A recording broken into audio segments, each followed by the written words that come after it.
Hello and welcome to the inaugural whiskey review on Whiskey Uncorked. My name is Brian.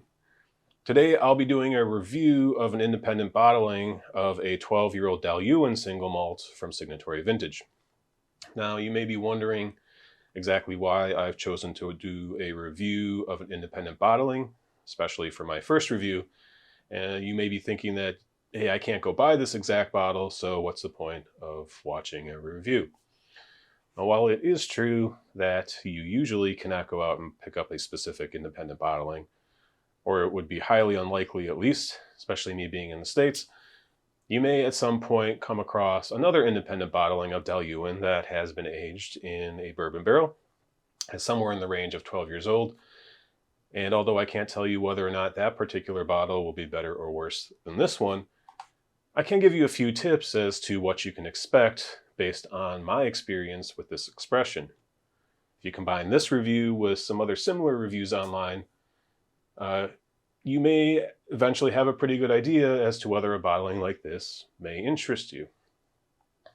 Now, all that being said, you can actually go buy this bottle, at least depending on where you live, because I bought this bottle on finedrams.com last year, and it's actually still available for only a couple dollars more than what I paid for it then. Which is probably just down to conversion rates. It's currently $46 or 43 euros, obviously plus shipping to where you are. So, if this ends up sounding like a bottle you might like, you may be able to get it from there, or you can keep an eye out for a similar offering that may be available to you, and then you can make a slightly more well-informed decision on whether or not that bottle might be in your wheelhouse. Now, this is the type of review that I would like to do on this channel, even though it's probably terrible for metrics and getting views and the algorithm and all of that. Now, however, this is the whole reason why I'm doing this in the first place, so I figured I might as well jump in the deep end right away. I always wish that there were more reviews like this, albeit more professionally done and from people who actually know what they're doing. These are the types of bottles I'm interested in buying. And for the lesser known distilleries, I'd really like to get more opinions from reviewers that I trust in regards to these types of bottlings overall. In that vein, I will say, I do have a mild mini rant I'd like to get into at the end of the video in regards to how I plan on scoring whiskeys going forward. So if you're interested in that sort of thing, I figured let's do our first rant in the first video. Stick around till the end for that one. All right, but before all that, let's take a minute to talk about Dailuaine, the actual distillery. My feeling is that most folks are going to be fairly unfamiliar with them and their whiskey, as am I. This is actually my first bottling of Dailuaine that I've owned, and it's pretty uncommon to see it in whiskey bars as well. So opportunities to try it have been pretty limited. And just for the record, before I get into it again, many of these basic distillery facts I've gotten out of the Malt Whiskey Yearbook from Ingvar Rand. I highly recommend it to anyone who's looking to get quick insights into basically every malt distillery you can think of around the globe. This is the 2024 version, which I think just came out last month, so you should be able to pick it up. I think Amazon has it, and he has a website you can order direct as well. All right, I'll do a really quick, very brief history lesson about Dailuaine. So Dailuaine is a Diageo-owned distillery. It's located in Banffshire, Scotland, which puts it in the Speyside region. It's a pretty large distillery with an annual capacity of about 5.2 million liters per the yearbook. And from what I can tell, this places Dailuaine as approximately the 20th largest active malt distillery in Scotland, out of around 140 total or so, which puts it in the top 15% in terms of overall output. It makes it a pretty large distillery, and it was founded all the way back in 1852 by William Mackenzie, and it was eventually purchased by Distillers Company Limited in 1925. Now, DCL is currently known as Diageo, so Dailuaine is coming up on almost 100 years of consistent ownership. Now, despite being a huge distillery, there's actually very little of it that actually reaches the shelves as a single malt. This is because being a Diageo distillery, the vast majority of its output goes into Johnny Walker, the famous blended Scotch. There is an official Flora and Fauna 16-year-old release, which comes out at 43% ABV, but that range does not make it over to the US. So outside of a few special releases here and there, we are almost entirely dependent on independent bottlers like Signatory for Dailuaine Single Malts, particularly if you're looking for non-chill filtered 46% or above bottlings. All right, so let's finally talk about this particular release from Signatory. The first thing to know is that this is not a single barrel as many independent bottlings are. This is actually a vatting of two barrels, barrels 307405 and 307406. Both of these barrels were from the same distillation day, May 5th, 2009, and this was bottled on November 11th, 2021, making it 12 years old. It's been bottled at 46% rather than cask strength, which seems to be fairly normal for an independent bottling of a vatting of casks rather than a single barrel. Speaking of the casks, as far as the cask types, the bottle just says hogsheads.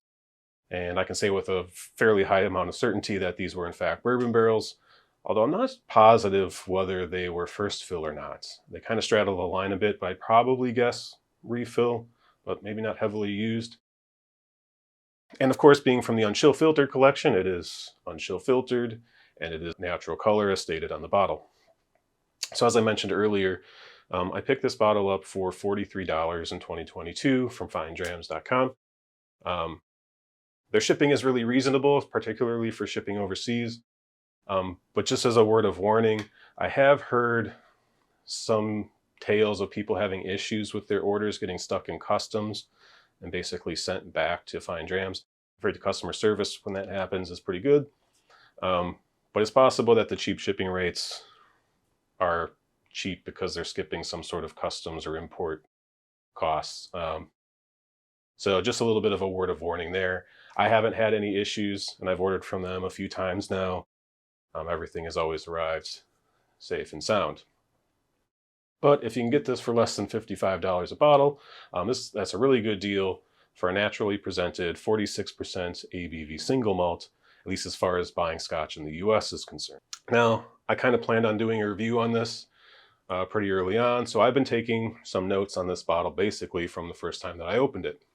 It's a little more than half, or I still have a little more than half of the bottle left. This has been over a week, a month and a half that I've been probably sipping on this thing now. And I've had the opportunity to see it evolve over time, which is really good because at first this was a bit of a standard malt bomb with heavy notes of malt, vanilla, and lemon.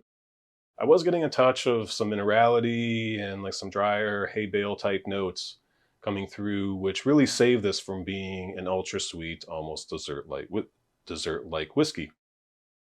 And there was this really interesting white pepper heavy finish, which was a little bit disjointed, but again, it was somewhat welcome as it broke up the otherwise sweet heavy profile. It was big in flavor, but overall was fairly simple, all things considered, with a few interesting notes coming through that added character, but did not make a whole lot of sense necessarily. As it is with so many bottles, it didn't take too long before this began to open up. All right. Now,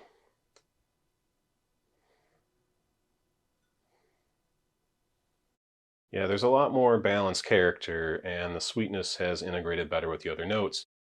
Those dried hay and mineral notes I was getting are more prominent, or at least they're allowed to shine through a little bit more. There's kind of like this almost kind of farm-like mustiness to the dram as a whole.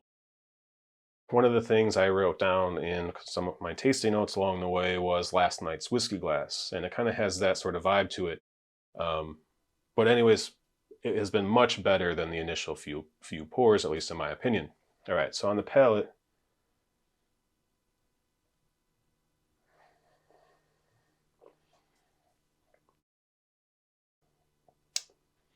yeah, the sweetness has been tamped down here as well. But there is this like sweet lemon custard note that brings a bit of a tang with it. This is kind of in contrast, if we're going to use these food notes, to glazed donut, which I think was, again, one of my initial tasting notes. Just a very sugar-forward, malty, bready sort of whiskey. And that hay-like note is still here, but it's pretty subtle, and there is this savory sensation that kind of carries into the finish. That minerality is still here as well, but the white pepper is gone, and it's actually become really easy to drink. There's good mouthfeel with enough viscosity to keep it from being too thin, and I am definitely enjoying this more after a few weeks being open. It's more balanced, makes more sense, and the layers of complexity are much more readable. Now, especially when I am trying a distillery for the first time, once I get my head around the bottle, I like to go online and see what other people say about the distillery in terms of its overall character or signature. If there are things that I didn't pick out on my own that I find in a number of other reviews, I go back and see if I can find them. Now, probably the primary note to Dailuaine that I saw the most frequently was a nuttiness, primarily almonds. Now, for me, nuttiness is a challenging note, at least when it comes to Scotch, because I often associate nuttiness with the peanut note you can often find in some bourbons like Heaven Hill or Jim Beam products. I can pick out nuttiness in heavily sherried scotches at times, but in an ex-bourbon barrel Scotch, like, my brain doesn't really even go there in terms of looking for those notes. So it's definitely an area that I need to improve on, and keeping that in mind when looking at tasting notes. But anyways, I went back, and sure enough, because I was looking for it, I could find this kind of almond biscotti-like element, primarily on the nose. And it's crazy how certain smells can combine, or certain molecules can combine to form different smells depending on where your mind is.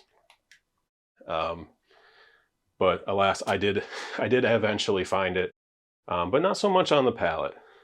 Another thing I like to do for some independent bottlings in general, once I feel like I've kind of got an idea of what I think of it, is as I go on whiskyfun.com, as they have a ton of independent bottling reviews over a long, long time. And so there's a ton of IB reviews from Serge and Angus over there. And I was able to find a few Dailuaines that were somewhat close in specs as to this one, from a various range of independent bottlers. And more than one, especially with the bourbon barrel reviews, I saw an herbal bitterness mentioned, either kind of compared to an herbal liqueur or cocktail bitters. Now, I never got this note from this bottle until I tried it with some water. Then it was like unmistakable, like you couldn't miss it. And I basically thought of it as like a one ingredient Scotch old fashioned, with the sweetness from the whiskey acting kind of as a simple syrup. And then you had the herbal bitterness that was just like a common cocktail bitter. It was definitely an experience that I would want based on my mood, but it was cool to find it unexpectedly after basically giving up on finding it neat. So again, overall, I'm really enjoying this particular dram. However, although I'm firmly in the ex-bourbon barrel and or refill barrels are best stage of my whiskey journey, this one just hasn't quite fit fully into my wheelhouse at the moment. Now that comes down to primarily preference, because I do believe this is a very well-made, flavorful whiskey that has plenty of character to keep things interesting. If this bottle continues to evolve and some more complexity emerges, then maybe this bottle can actually become more of a favorite of mine. Now, on to the semi-mini rant. I don't know if I'm willing to die on this hill or not, but I kind of want to give some background before I give the score as to how I actually think about scoring, because I actually have thought about this a lot. And just based on my experience watching other reviewers and reading other blogs and other people's opinions on the matter.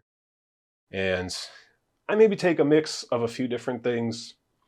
And if you aren't familiar with my scoring system, which is highly likely that you are not, being that this is my first review, or if you're one of like the 6 people in the world that have stumbled upon my sporadically updated whiskey blog, www.whiskeyagainsthumanity.com.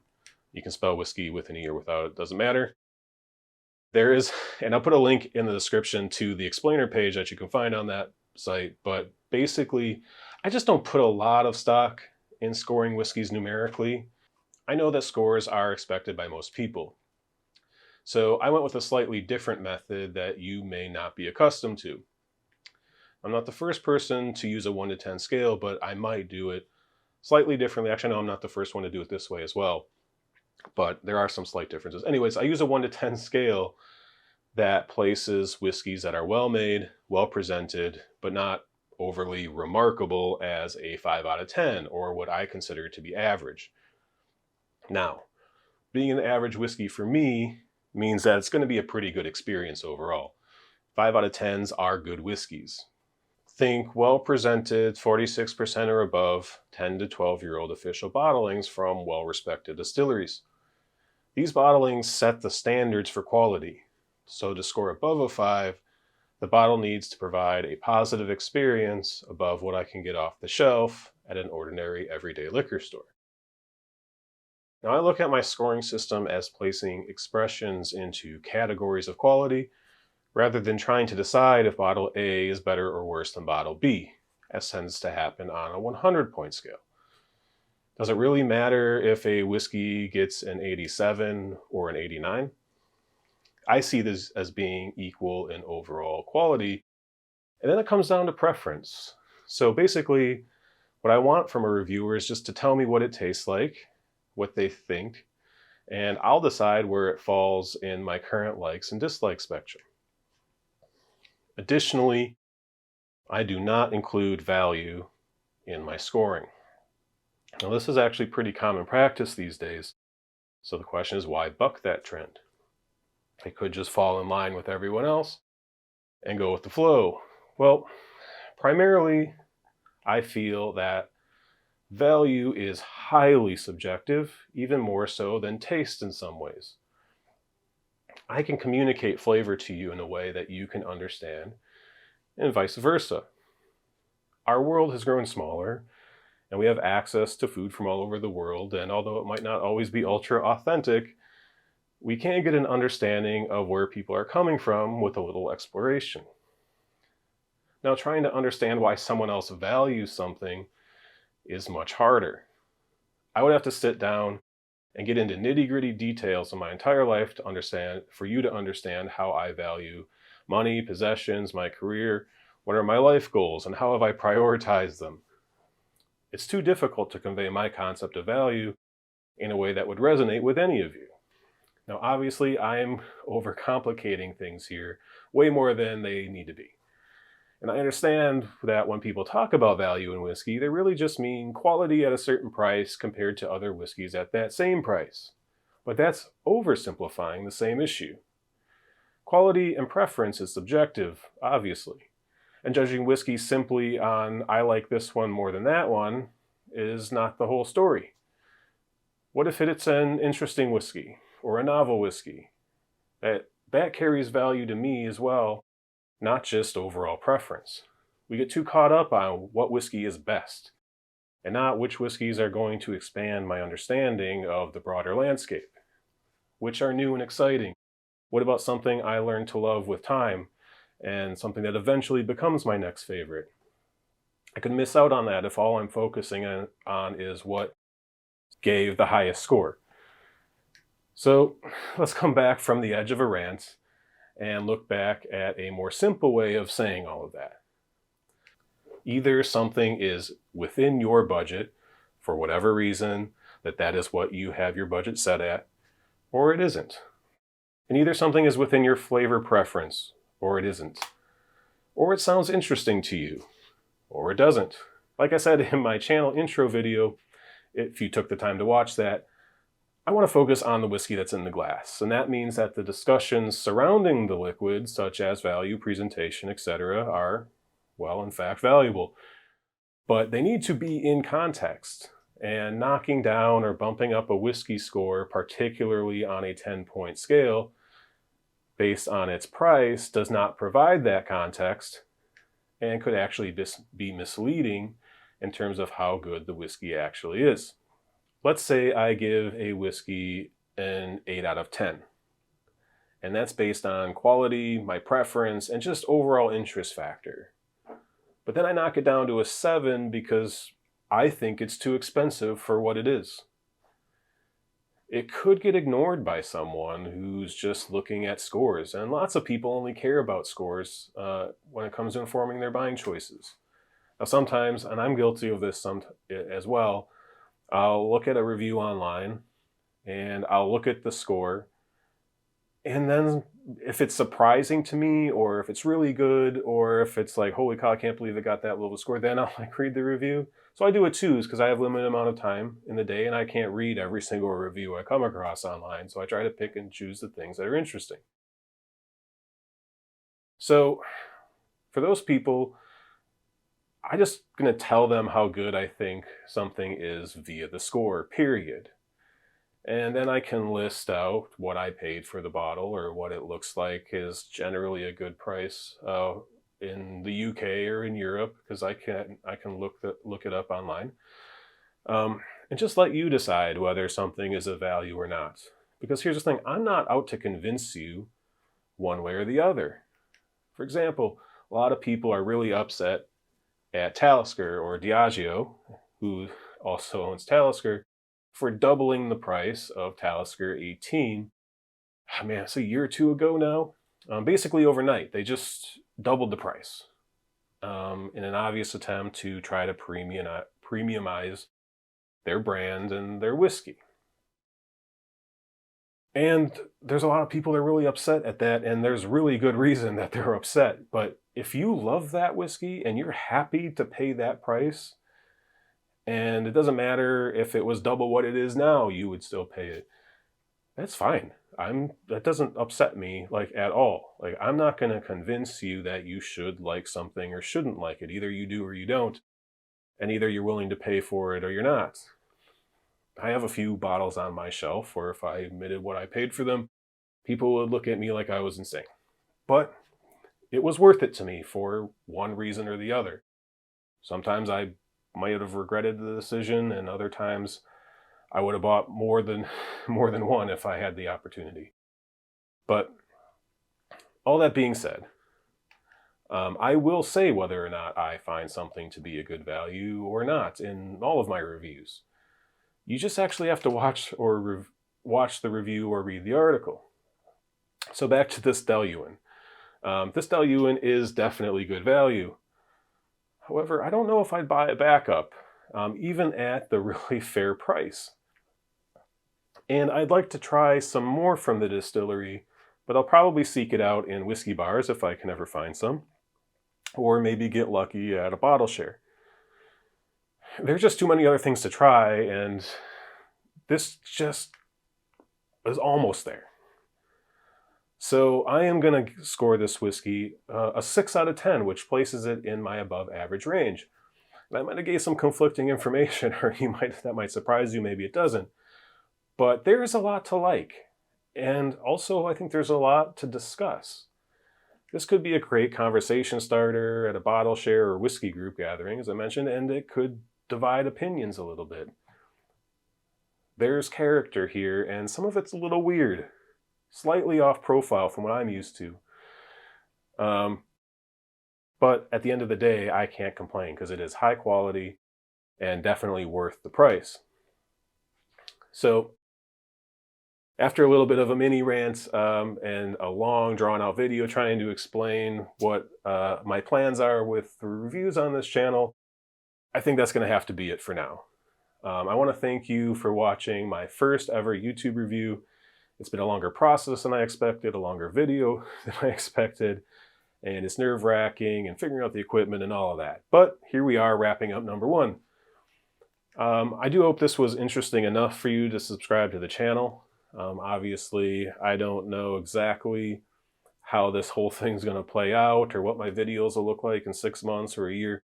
But I do plan on releasing 1 video a week at least. I would really like to do 2 on at least a relatively consistent basis, but I can't make any promises as this has been slow getting things off the ground.